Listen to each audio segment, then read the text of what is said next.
Yeah, thank you very much. Beautiful people. I'm going to talk a little bit about ayahuasca tourism in Peru. I also would like to talk about the different mental concepts between Western ayahuasca visitors and local people in the Amazon. Okay. Yeah. Let's start. Before I start, I would like to spend some words on the word tourism, because many people in the ayahuasca scene don't like to be called tourists. Why is that so? Because they have a certain definition in their mind what tourists are. They think that tourists are people who have a recreational, hedonistic motivation of sensation seeking or something like this. Yeah? But if we look at definitions of tourism, then we can, I didn't know this before, but there's a World Tourism Organization from the UN. It makes sense because it's a big business, so it's a topic of the UN. And they have a demand side definition. So you have a demand side, which are the visitors, and you have a supplier side, which are the people who give the ayahuasca. And this demand side definition says, with better words than mine, that's everything what's about transportation outside the usual surrounding with a personal or professional purpose of the visitor. So it's a very wide definition, everything fits in.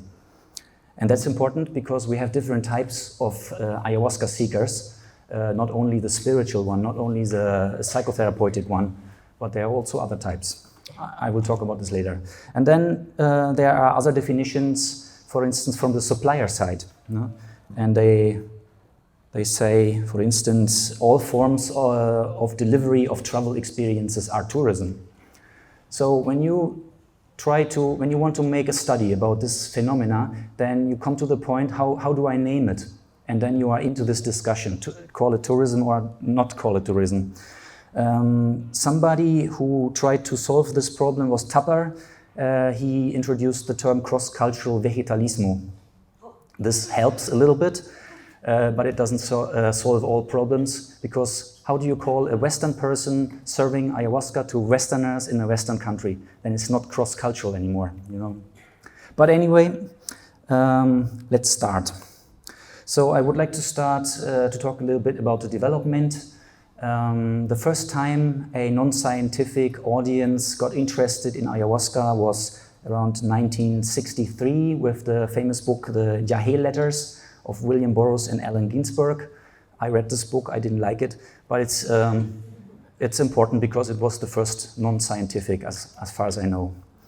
Then a long time nothing really happened, and in the middle of the 90s, in the beginning of the 90s, Alan Showmaker, a North American guy, and I think he was the first one or one of the first ones who started to invite Westerners to take ayahuasca in the setting in South America, in Peru. So these people were apprentices of curanderos, of healers, downshifters, dropouts, just interested people, and they started to invite the others. And then quite quickly this started to professionalize. The media got interested, celebrities got interested. For instance, the singer Sting, Paul Simon, Jim Carrey, Tori Amos, all these people talked publicly about their ayahuasca experiences. You find this in the internet. I would like to know who of you read the autobiography of Sting? No one? I can recommend it. It starts with an ayahuasca ceremony, and then he gets into his life story. You know, it's like a frame. All right, so when the celebrities got interested, the media got even more interested, and so ordinary people like you and me also came down there. The hotspots are the jungle towns, Iquitos, Pucallpa, Tarapoto, but you also find ayahuasca around Cusco, the so-called Sacred Valley, where lots of tourists are. Machu Picchu is there. And the ayahuasca followed a little bit the tourists. And the suppliers around Cusco, they will tell you that the Incas also took ayahuasca, but I never saw a real proof of this. I don't know. So the main form of ayahuasca tourism are professional healing centers, which are jungle lodges. They are specialized in foreign clients. They have high prices in US dollars. They offer full accommodation and retreat packages. So you can buy couple of days, 1 week, 2 weeks, up to 3 months, or even longer. Within these retreats, they take a lot more ayahuasca than what would be normal in the local use. And they also have additional activities like yoga, hiking, visiting local places, buying handcraft souvenirs. And in parts they are adapted to the romantic expectations of Western people.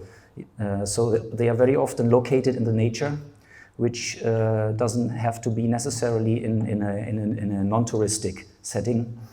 They have traditionalized architecture like wooden huts, palm roofs, hammocks. The shamans, they have a native look, so that you as a foreigner cannot distinguish, are they natives, are they mestizos, or what are they? They wear feather crowns, they have folkloric dressings. There was one story which Carlos Tanner told me. It's the guy who made this ayahuasca group in Facebook. There was a congress in Iquitos, and so the shamans, they had to come to the stage and introduce themselves to the audience, and they were put in the uncomfortable position to be in concurrence to each other. And then later, there was a line of tables on the side, and they sat there, and people could come and sign in to their courses, to their ayahuasca ceremonies. And there was one guy, he had a huge feather crown on his head, and you can guess who got the long line. Yeah. And then there was another one. He went to the stage, he took the microphone, and he said, I want to thank Jesus Christ that he has put me on this way to be a healer. And then later, people signed out of his ayahuasca ceremonies. I don't know why, I only can guess. Maybe they thought that he's contaminated with Christianizing ideology, I don't know. Yeah. So these centers are often characterized by the absence of Christian symbols, which is quite unusual for this mestizo culture, because they are all Catholics, and it's quite normal that that is mixed up with Christianity. And they are conveying a globalized patchwork religion about unconditional love. Often there are foreign owners of these centers, or at least foreign business associates, and the shamans, they get a fee, or to a lesser extent they are employed. There's an anthropologist and journalist, his name is Carlos Suarez, Colombian, and he knows a lot about the situation around Iquitos, which is a town in the jungle in the north of Peru. He counted in the year 2016 40 ayahuasca lodges only around Iquitos. 10 of them lodged altogether 4,000 people in 1 year.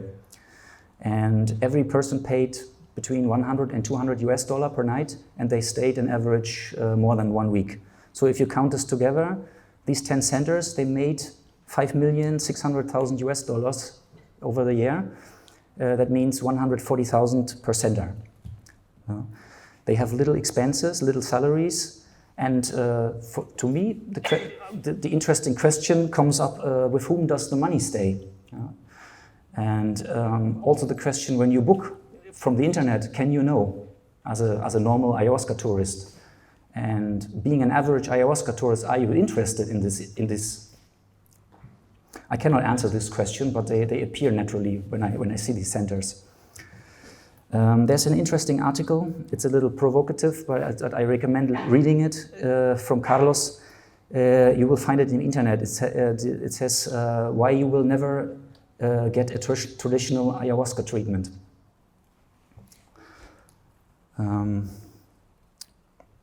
So my short answer for this is because you take your own brain in the ceremony, and it's not an indigenous or mestizo brain. It's a brain from here. Yeah, let me talk a little bit about where this ayahuasca tourism comes from. The most ayahuasca tourism in Peru comes from the mestizo tradition and not from the indigenous traditions. And within the dwelling culture along the Amazon rivers, this is all mixed up a little bit anyway.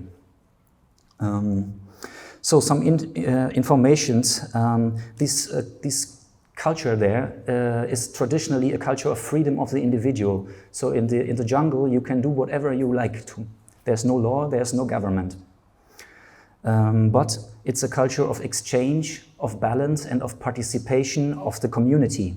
There's a Quechua word for this, it's called Aini, and every Peruvian knows this word.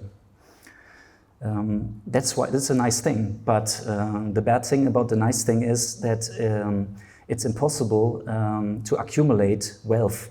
It's impossible to make progress, or it's hard to make progress, because this social mechanism balances everything out.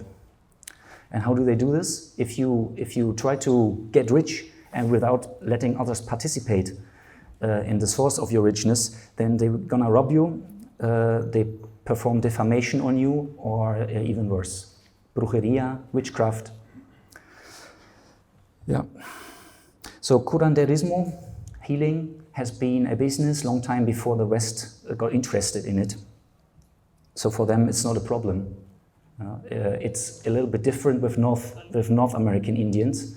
So the South Americans and the North Americans, they don't understand each other in this point. I mean, some North Americans think it's like selling out their own culture, and that's why they don't like this. But for the mestizos, it's not a problem.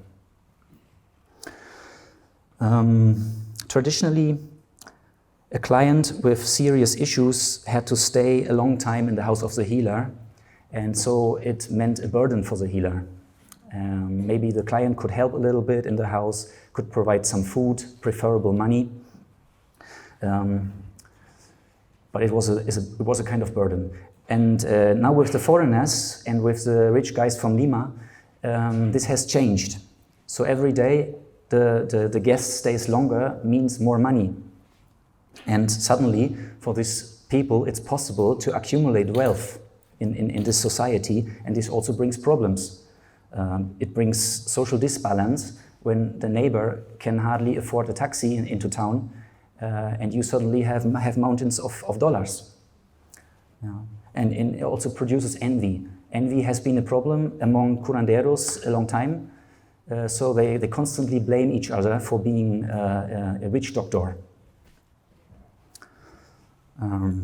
But the good thing is that now, for the first time, it's possible for these people to participate in the global economy.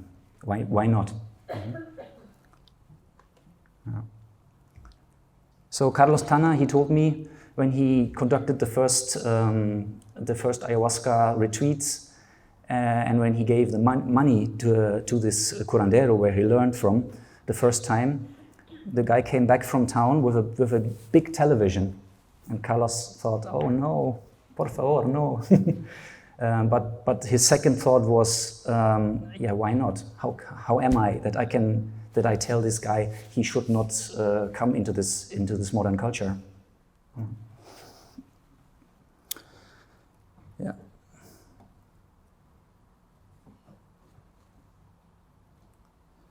So. Being not part of the tourism means for a healer in the Amazon to stay poor, because he only has poor clients. Okay, so let me talk a little bit about the differences in the mental concepts between foreigners and local people.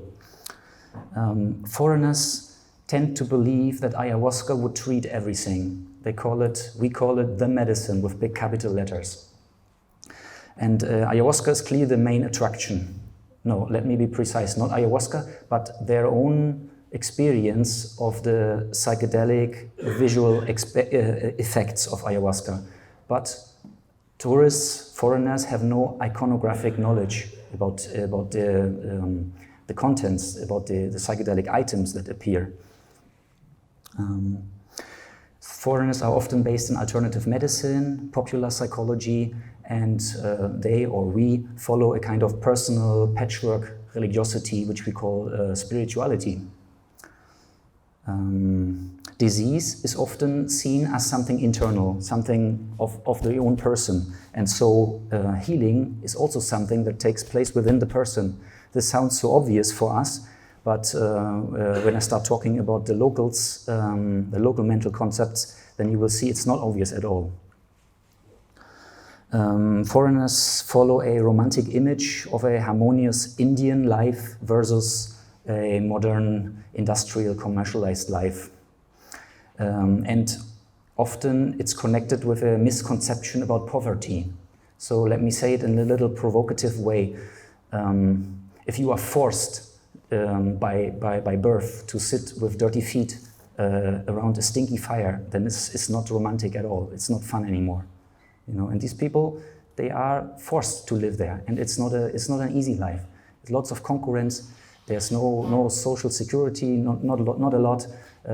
Bad medical care, bad education. So it's not really a nice thing. My wife, she comes from Colombia, and she lives in Germany with me together. And you know, we had these middle-age parties. I don't know if you have it here in the UK. People dress up in middle-age clothing, barefoot. And she never liked this, and she couldn't understand why I liked it, why I find it so romantic. And I couldn't understand why she loves to have a plastic kitchen and a carport and, you know, all these things which I want to get rid of, this plastic life.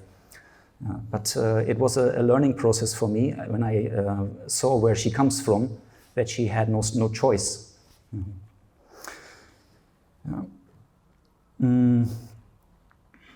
Foreigners use the word healing in a very unprecise and very excessive way. So healing is used equally for drinking ayahuasca. And often when you talk to somebody and you like to know, well, what do you mean with the word healing, then they cannot really tell you. They have not thought about it.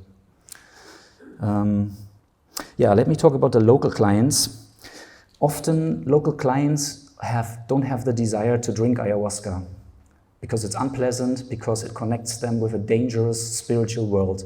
And that's why they have their experts. They pay the expert, they pay the curandero to do it for them, to find out the reasons for their issues and to find a cure for their issues. That's their main motivation. And often they believe that ayahuasca visions do not heal, but they provide information. And that's a big difference to what we assume when we come there. So they are more interested, they have more practical, basic issues. It's not about personal development, it's not about spiritual confirmation or about psychotherapy. It's something about, like, my knee hurts and I want to know why does it hurt? Yeah? Or my business lately runs so badly, why is that so? What's the reason? And they tend to look for the reasons outside of themselves. They look around in their social surrounding, whom to blame. So the disease is often seen as an external cause. So if we go a little into detail, you see on this side the disease, which can be physical, mental, or bad luck, or whatever. And they assume that the reason must be somewhere outside. And they have their different disease concepts. For instance, malojo, you find this in different cultures. It's interesting. Even in Arabian countries you find it, in Turkey. It means the bad look, often with envy. And then these social reasons work through the spiritual world into the individual and cause there they cause the symptoms. And what do? They hire and pay a curandero. What does the curandero do? He looks into the spiritual world and he finds out what's going on. And then he provides a cure or a counterattack. And for the curanderos, this is sometimes a problem. You can imagine it has happened that one person killed another person because the curandero blamed the other for having performed witchcraft on that one. And if you imagine, what will the family do of the person who got killed to the curandero? You know, so it's a whole bunch of problems arises with this healing concept. But you will not see anything of this, or almost nothing of this, in the healing centers for Westerners. So why the heck are Westerners interested in ayahuasca? Why are they willing to pay thousands of dollars to a complete stranger to drink a strange substance which they don't know what's in there, in a complete strange surrounding? Well, there have been some studies about this, and there have been some harsh judgments, for instance, from Dopkin de Rios. She talked about the empty self is soothed by the consumption of experiences. It's about the seeking for extraordinary experience, which cannot be provided by our own culture. She talks about drug tourism and a charlatan psychiatry. If this would be the only truth, this would mean that it's not possible for a Western person to make any meaningful experience with ayahuasca. Obviously, this is not the case, so we have to look further. Oops. For instance, Futio, another anthropologist,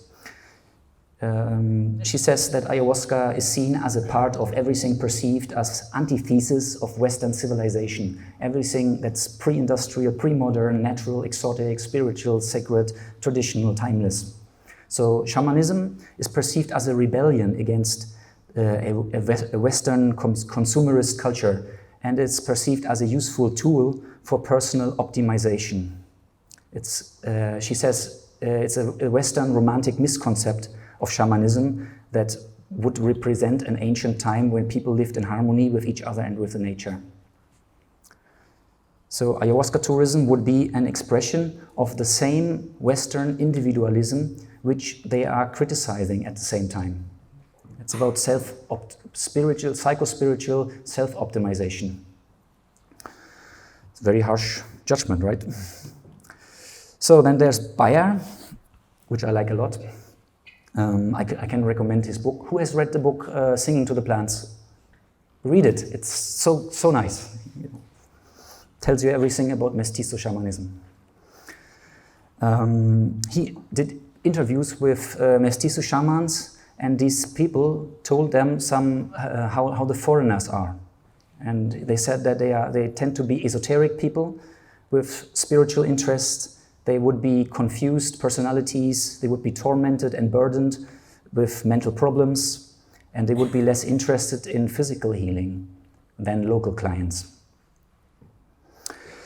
So why do we drink ayahuasca? There are studies which you see here, and basically they all say the same thing. So it's about self-exploration and emotional healing. We heard this in the morning in the first talk. It's about personal growth and direction. It's about spiritual confirmation, spiritual development, and of course, to make extraordinary experiences. My own research, I conducted anonymous questionnaires in Facebook groups, and we found two groups of motivational aspects, a stronger group and a weaker group. The stronger group contains spiritual purposes and introspection, self-exploration, and the weaker group is sensation-seeking and healing of physical issues. And it's interesting, within the stronger group, these spiritual purposes and introspection, they have a moderate statistical correlation between each other, which can mean that they are somehow related to each other. We don't know how, or it can mean that they are mixed up. And this is very likely because these words are not used in a very precise way. So if somebody talks about something spiritual, it might mean that he talks about a psychotherapeutic topic, or the other way around. Yeah. So now, let me tell you, there are some different types of Western ayahuasca drinkers, 3 types. The first type has ayahuasca as main travel purpose. They spend large amounts of money, they book in advance, they stay only in the healing lodge and have almost no other touristic activities. So they come by airplane, they go to the healing lodge, they have their experiences and revelations, and then they go. And then the second type, they have various touristic activities, they travel around, and they are more interested in experimental ayahuasca experiences rather than shamanic healing. And the third type, they are not part of any organized ayahuasca activity. They come across ayahuasca by chance on the road. They do shaman hopping. Sometimes they are just invited by the taxi driver and he drives them to his cousin's place to use the opportunity. There's another possibility to make order in these Western visitors by their motivation. And now maybe it's going to be fun for you too to see which type you are, or maybe you are more than one type. But I will not tell you which type I am. So the first one is the event type. They use ayahuasca only once or seldomly. They are only loosely connected to an ayahuasca network or to an ayahuasca church. The therapy type searches for an alternative treatment for medical issues, or they search for a complement for psychotherapy. So ayahuasca is seen as a device for all kinds of issues. And interestingly, when the treatment fails, they turn into the spiritual type. Then there's the seeker type. They search for personal philosophy, identity, affirmation of their reality. Their search is not limited to substances, but they often do yoga, Buddhism, martial arts, or other philosophic things. Then the healer type sees himself as a gifted person and he wants to facilitate ayahuasca sessions himself. Often they had a healing experience or they had revelations about being a healer themselves in the future. The spiritual type searches for an individual transpersonal experience. They are not exclusively connected to a particular spiritual dogma, but there's also a religious subtype, and they are more willing to accept a dogmatic belief, and they are connected to a church, for instance. The substance user type, some people call them psychonauts. They use ayahuasca just like other psychedelic drugs like LSD, for instance. And they are more driven by curiosity or recreational motives. And then finally, the alternative type, they are engaged in saving the rainforest, and being different is often a topic for them. Yeah. Now you see a quite provocative phrase, shamanism. Shaman tourism creates tourist shamanism. I messed up. Shaman tourism creates tourist shamanism. Yeah. Yeah. So some anthropologists lament a contamination of the local healing practices by Western demands. So it's now very almost impossible in the rural Peru to investigate the local healing traditions because everything is mixed up with our ideas. The shamans start talking about chakras, which is a foreign concept. Yeah, so they also start using our language. And this is something interesting. It doesn't only happen in South America. It also happens in Mexico. There are studies about this. Even if a shaman only has rural clients or he has clients from the city, his mental concepts change and his words change because these people have other demands. So you can also see it as an enrichment. The tourism brought less magic war and more searching for love and harmony, which is not so bad, isn't it? I believe that tradition is not a fixed dogma. It's not unchanged through the centuries. This is what some people believe. But I think it's more formed and shaped by every new generation and its needs. And if new desires appear, the tradition adapts. Tradition can also be produced and can be reinvented. Yeah. For instance, when I go to a middle-age party, it's a new tradition. So how does this happen?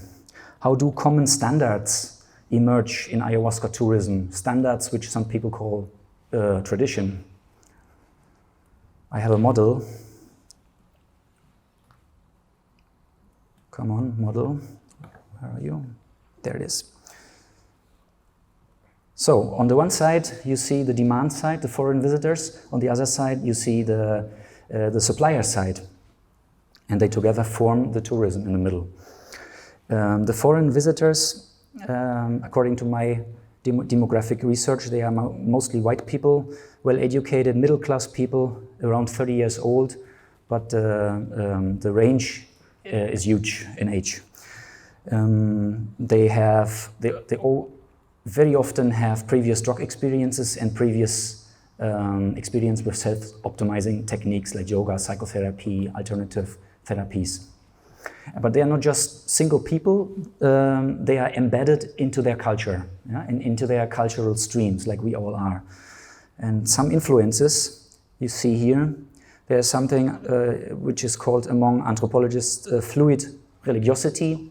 That means there's not a fixed religion anymore for many people, but they get their religious beliefs through their biography. It depends what you read, which books you read, what experiences you made, what you were interested in.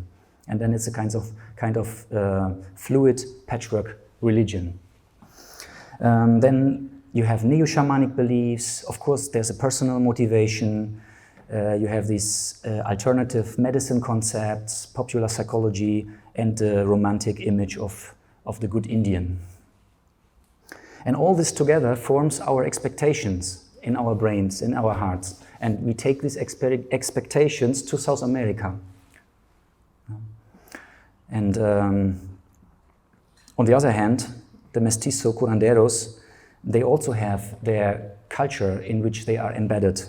I talked about the local culture of the dwelling culture on the Amazon. I talked about a local healing concept, about their social reality, and of course they have a personal motivation to become a healer.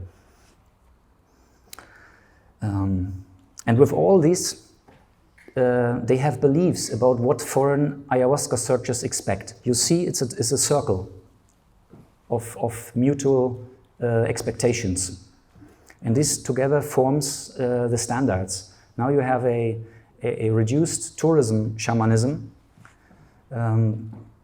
which is characterized by the healing lodges.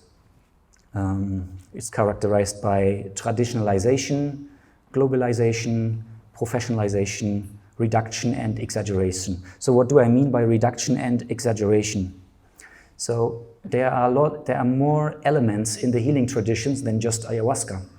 But these other elements, they are often neglected. Yeah? And at the same time, ayahuasca is the healing properties of ayahuasca are exaggerated. As the other elements are neglected, as more obviously the healing properties of ayahuasca have to be exaggerated. Everything is put on ayahuasca.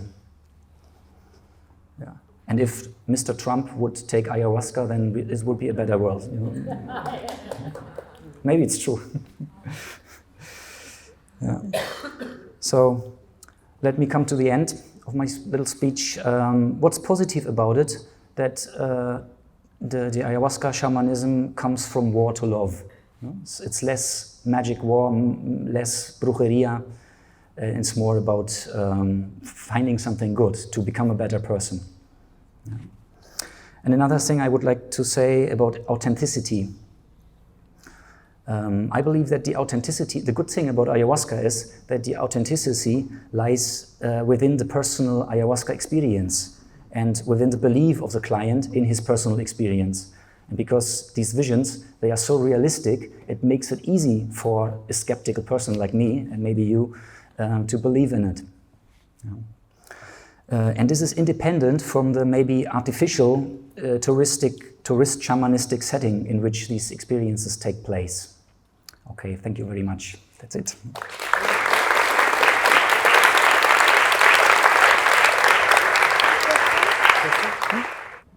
Based on your studies of just how different traditional, original indigenous shamanism around ayahuasca is from modern westernized shamanism, and yet again we will hear from the ayahuasca churches.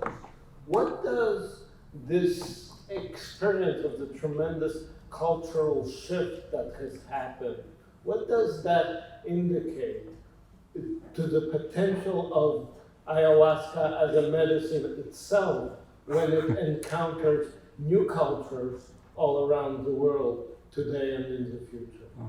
Yeah, it's a good question. We will see in the future, right? I only can talk about the science. I'm concerned that investigating ayahuasca, we concentrate on the substance, and it's like it becomes, in my opinion, it's a danger that it just becomes another form of psychedelic psychotherapy, and but with an exchangeable substance, you know, and all the other elements, these traditional elements, like the entities, like the singing of the shaman, like calling the spirits, the doctorcitos, all this gets less and less important. It's more like I hope that it doesn't become just folkloric, you know. But I see the danger, yeah. But maybe it's an development which we cannot stop, and we have to see. The other thing is we take our own brains into the ceremony, which are Western brains, and I always ask myself, when I sit in therapy and my wife from Colombia sits in the ceremony, is this the same? She had complete different experiences, which I couldn't make. You know, I was kind of disappointed somehow. You know? I wanted to see the magic, you know, all I wanted to see in my naivety. I wanted to see the show, you know? But ayahuasca didn't show it to me, because maybe it was the wrong motivation. I don't know. Some stuff came later, but of course the iconographic items, Western people cannot recognize them because they don't know them. So I have done interviews with a shaman, and he told me that even when they see it in the ceremony, for instance, the spirit of Bobinsana or whatever, they don't recognize it because they don't know what it is. And he can point to it, look, this is it. But they can sit there and can do formation being a shaman. It's another story. It's hard to become a shaman being a Western person. That's what he said. Yeah.